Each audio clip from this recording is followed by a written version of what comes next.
What's up, folks? This is Dan from Discern. These are my thoughts on the new album by Matt Kearney, Just Kids. This new album from Matt Kearney comes 4 years after his last full-length, Young Love. He's been making music as a solo artist since 2002. He's definitely a seasoned musician at this point. Matt Kearney is one of those artists who he lives with 2 feet firmly planted in often separated parts of the music industry. One foot in the CCM, contemporary Christian music industry, and 1 foot in the rest of the music industry.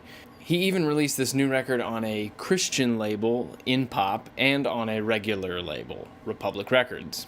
Matt has been able to hold an audience in both arenas for quite some time, much like the band Switchfoot. As far as Matt's Christian faith, it's pretty generic and subtle at this point. He may use terms like grace and hope and redemption, or say things like, there's got to be more, or you are the air I breathe.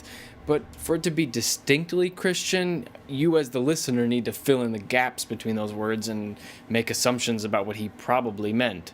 His lyrics sound more like a motivational speaker than a Christian. Now, that's not to say he's not a Christian. It's just you can't really tell. Even when he talks to Christian blogs and websites, he still speaks in these generalities, or just hope, goodness. On this record, Matt takes a nostalgic look back at his youth, his hometown, his roots. He currently lives in Nashville, and his family has since moved away from his childhood home in Oregon, so in a sense he's lost most of the direct ties to where he grew up. Not all the songs seem to be tied to this theme directly, but from the beginning to the end, there's this recurring thread of memories of his past and the musical journey he's been on since his days in Eugene. I also noticed there's a heavy use of the word heart on this record. Heartbreak Dreamer, Heartbeat, One Heart. Just something I noticed. On the very first track, Heartbreak Dreamer, his sampled hip-hop sound hits you from the get-go. The first track is more hip-hop oriented than he was on his last 2 records. It's less dancey pop or directly singer-songwriter focused. It's more just direct hip-hop. This song ends with an excerpt from a poem by Anis Mojgani called Shake the Dust. It feels a bit cheesy, especially if you aren't familiar with this heart-on-your-sleeve style of poetry. The title track, Just Kids, was one of my favorite singles before this album dropped.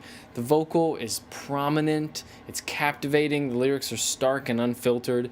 You're drawn into this narrative, and the relaxed, groovy instrumental just eases you along, never distracting from the story. The next song, Heartbeat, is a song that I can't stop returning to. The 80s inspired funky groove, head-bobbing, danceable. I love it. I feel like saying that this song is a guilty pleasure, but it's not. It's just pleasure. It's not meant to be pondered over and studied. It's sugary pop, enjoy it, play it on repeat, and then you move on. There's nothing wrong with that. Now, when you think about Just Kids and Heartbeat, tracks 3 and 4, hearing those back-to-back is a prime example of the sound of Matt Kearney. He loves his serious, reflective hip-hop, and he loves his easygoing, infectious pop. I'm sure he has fans who prefer one side more than the other, but I think he balances between these 2 aspects quite well. From the perspective of song structure and tension or release, Matt knows exactly how to make a pop song. He really understands the framework. Listen to Heartbeat and Billion. These songs are crafted with a very specific structure. Things like pre-chorus, crescendo into the chorus, catchy hook to tag the chorus. It may sound overly commercialized, but he knows what works. And for me personally, sometimes it works and sometimes it doesn't. I really dig the melody and the groove on Heartbeat, but not so much when it comes to Billion. Just like how Matt knows how to craft a successful pop song, he also knows how to make a successful CCM song. Let It Rain and One Heart are perfect examples. You can tell the positive, encouraging radio stations are just going to love these. They're uplifting, family-friendly, unoffensive, it sounds nice. It's status quo, and CCM radio stations seem to lap that stuff up. I've got to quickly mention the song Ghost. It's a decent track instrumentally, but lyrically it's a pretty devastating song. It's written from the perspective of someone whose wife has died. He can't fully let go and accept the fact that the love of his life isn't coming back, and the most painful part of his loss is the struggle to continue on. It's a tragic story, and it makes for a really memorable song. On another track, The Conversation, that was actually written by both Matt and his wife Annie. In a commentary on this track, Matt said after a season of heavy arguments and between the two of them, he started writing a song that reflected the two sides of that argument. And he was showing his wife the lyrics, and she was saying things like, I wouldn't say it like that, I would say it this way. So she sort of came into the writing process and helped craft the lyrics that reflect her side in the argument.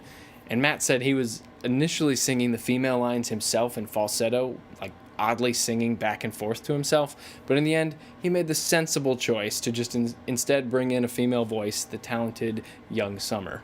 The final track on this record, Shasta, is a really nice album closer. You know, it's named after North Shasta Loop in Eugene, Oregon, where Matt grew up. This sparse instrumental and heartfelt lyrics, they really complement each other well. That short auto-tune section was not my favorite. Other than that, though, it was a beautiful song. There's 2 bonus songs that you can get by buying this album at Target. Yeah, I know, let that incentive sink in. They're really nothing special. Air I Breathe beats a lyrical dead horse, and Coming Home beats a musical dead horse. They're not that interesting. And you can practically sing the melody of One Black Sheep to the music of Coming Home, which is a perfect example of some of the one-dimensionality that comes up at times in this album. If you try to take this album really seriously, you probably won't enjoy it. You know, it's not breaking artistic ground. It's not bringing up lyrical themes that are novel or, worth exploring very deeply. Like all other Matt Kearney albums, there are a number of great lyrical moments, a number of great instrumental sections, some well-crafted pop songs, Matt's signature spoken word delivery and hip-hop inspired production. Matt Kearney is continuing to trade the typical rock or singer-songwriter instruments that we saw in his early work for more hip-hop rooted production and beats. I can definitely say that his albums have never been just more of the same. He's definitely a dynamic artist. If you gave this record a listen, if you listened to anything else recently, comment below, subscribe, follow me on Twitter, tweet at me, send me an email, whatever. Join the conversation. Anyway, I hope this helps. See ya.